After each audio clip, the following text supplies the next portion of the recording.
Of course, I'm very, very disappointed. That's the biggest emotion I have right now. Is it a strange one to analyse, because I'm sure you'll be very happy with the performance, but how tough is it to feel happy about the performance just given the way tonight ended? Yeah, well, I think we delivered tonight. I think we delivered this camp, this December camp. The team showed lots of character in this game too. Like, we started really well. We scored 4 goals in the first half. So I said to the players too, I thought when Lucy scored that goal, I thought we're going to get this. But that's football. And then the Netherlands scored in the latest seconds a goal. And that's how close it was. So I can only say, well, actually, I said to the players, I actually don't know what to say, because I'm really proud of you and about this performance, but we're not through, and that's very, very disappointing. When you reflect on the campaign as a whole, I'm sure you'll look at tonight and be happy. Is it just sort of reflecting and looking that just slightly not enough done just to top the group? Yeah, if you don't get through on goal difference, then it's just not enough. Those are the facts. But I still think what we've done, the Euros, then getting into the final for the World Cup, having hardly any rest, going into the first Nations League campaign, and yes, we had moments that we were struggling a little bit. We also had moments that we played really well, and that's football. That's part of football. I think we really showed up today. I think Friday, well, with the struggle and 2-0 down, I think we did really well too, and we showed who we are. And it's not enough for getting through to the Olympics, unfortunately. Sarina, what did you say to the players at the end there? Well, we were waiting, and those were long minutes, but we really thought we got it. And then obvious that we didn't make it. And then I said, well, I actually don't know what to say. I can just only say that I'm really proud of our performance and what we did. And on this whole week, but it's not enough, and that's really, really disappointing. And then you really don't have to say anything anymore. Is that the first time that you've perhaps been speechless in front of a group of players in your career? First time that it's such a big disappointment, yes. And still, I thought we performed really well, so that's hard to take. No. When Lucy got the goal at the end, did you realise how important at that moment that goal was? Because I think the Dutch had just got their 3rd at that point. Yeah, we knew that. So I said to we have to score now, and we were pushing to score that goal anyway. So because that can change any minute. So then they scored, and we said, now we have to go. We couldn't play any scenario because there was no time. It was the end of the game. So she just ran forward. She got the ball, and she had the ball in the goal. So that was really good. And I thought, well, now we're going to get it. But it was not enough.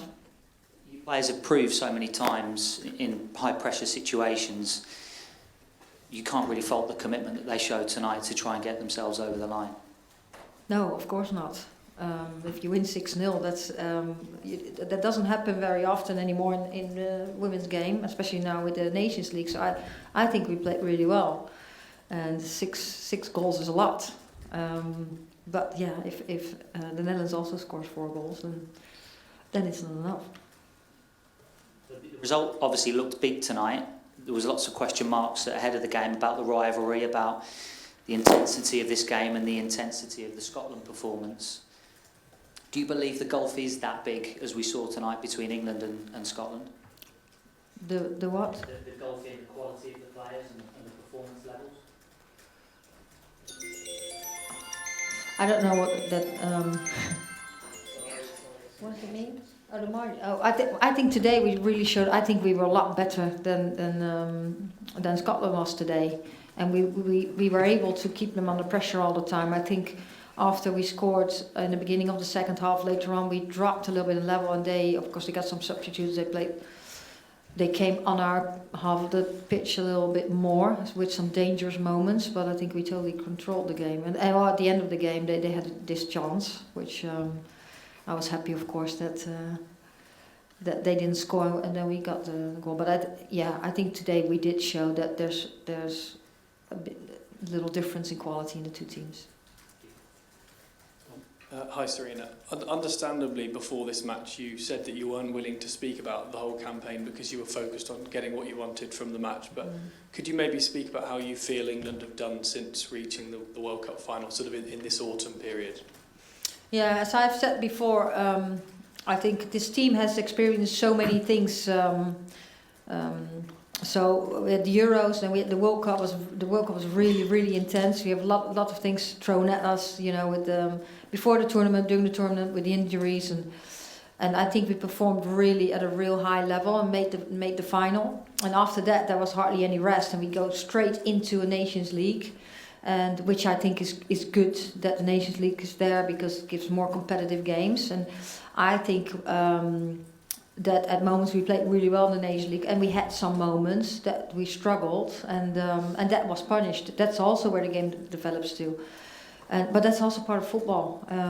It's not easy coming at the back of a World Cup and then keep performing, and also having some injuries, and sometimes being a little bit unlucky, and sometimes really at a high level, and sometimes the level dropped. Yeah, I think, as I say all the time, the players are not robots, and that's why I'm so proud also this week how we showed up. And what I said last camp too, after the Belgium game, we had a very good camp, and that result against Belgium was not, that didn't relate to how we trained as a team and how we prepared. So yeah, I'm very proud of the team, how we performed and how we keep going, and especially this week what we showed and what I just said, the correct character we showed.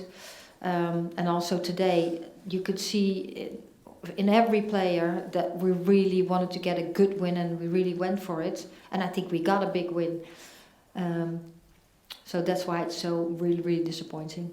And I also just ask one more about the decision not to start a striker today. Obviously, you did the same at Wembley.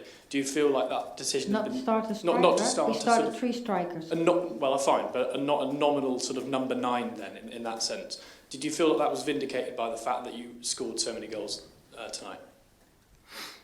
Well, what we did is. I think we have of course 6 strikers in our squad, and there were some strikers really in a great form, and they have different qualities. And for this camp, I chose for Lauren Hemp in the centre to start with, and I think she did a good job. Hi, Sarina. It's come down to the last seconds in the end, but now you look back at the Nations League as a whole. Is there a particular game or a particular moment that you think's cost England? Yeah, that's of course, if you think in results, that's really easy to say. So we had we played Scotland home first, where we did well, but we struggled the second half. I think then we played the Netherlands. First half we struggled a little bit. Second half we really dominated that game and could have scored like a couple more goals. And then at the end, of course, they had in a counter-attack they scored a goal, so that we got really punished. We had some of those moments, and what I said too.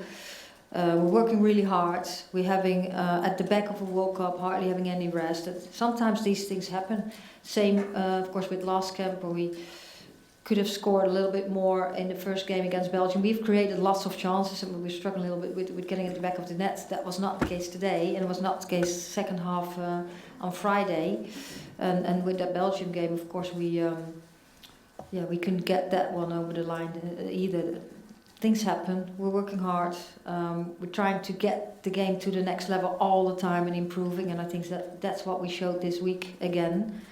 And we'll keep going. Like we got to now. So this will take a little bit of time, but we'll be back. And I'm convinced that we'll keep growing. And is there a benefit actually to having next summer without a major tournament? You said about how tired the players are when they've had the Euros and the World Cup. Well, you want to go to every major tournament. So this is like a career of a football player is a certain amount of time. So if you can play every major tournament, of course, every player wants that. And that we, in the bigger picture, that we have to look at the calendar and the players not robots and they need some rest too. That's very obvious.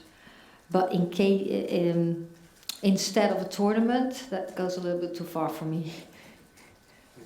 Last 2 questions, one from Charlotte, one from Tom. Hi Sarina. Who on your team was keeping track of the Dutch score, and how are you communicating that to the players on the pitch? Well, we do that with the technical staff, and I have a connection with the players, who's closest to me. So that's it's not very hard. Was Lucy Bronze closest to you? Yeah. Thank you. Thanks, Charlotte. We'll just finish with Tom there. Thanks. Thank you. Can I just ask Sarina what your plans will be now for February? What will you look to arrange, and what can you hope to do in February now? What can we see? Yeah, we'll go play some friendlies. So we'll definitely use that period. We'll play some friendlies, but that's really in progress, and I haven't spoken to that yet with our players. It's not all set in stone, but we have plans ready to fill in. Thanks, everyone.